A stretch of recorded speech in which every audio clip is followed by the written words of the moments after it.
Yet another star NFL player is benched after being indicted on an abuse charge, this time involving a child. It's another head-shaking scandal for the league after its admitted mishandling of the Ray Rice case.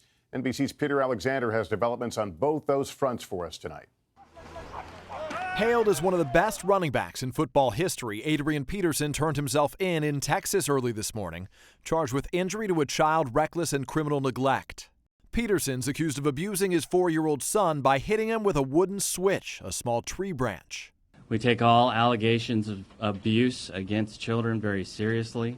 In a statement, Peterson's attorney quickly downplayed the charge, calling the 29-year-old a loving father, adding he used the same kind of discipline with his child that he experienced as a child growing up in East Texas. Adrian never intended to harm his son and deeply regrets the unintentional injury. Peterson posted $15,000 bond and was released, but his team, the Minnesota Vikings, benched him for tomorrow's game against New England, his image still prominently displayed on the ticket. I would argue that there is no time in the history of the NFL where this information coming out would be worse for Adrian Peterson than this week.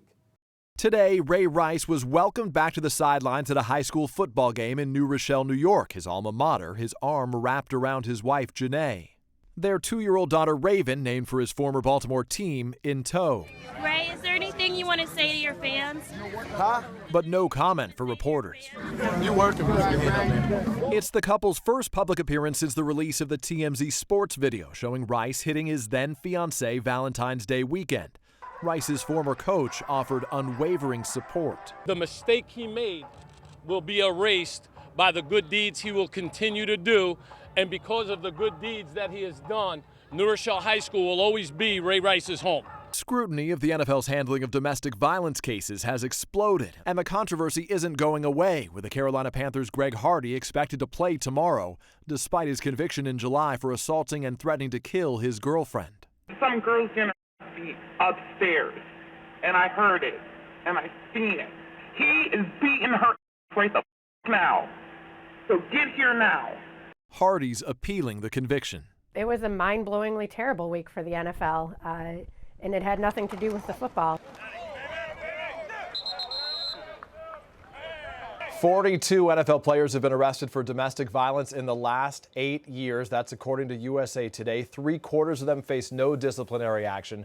Just a handful were cut by their team. As for Adrian Peterson himself, prosecutors today said his first court appearance will likely be in a couple weeks. A trial date could be set for sometime next year. Lester, a real question tonight is whether or not Peterson will return to the field this year. All that the backdrop for the NFL heading into another full slate of games tomorrow.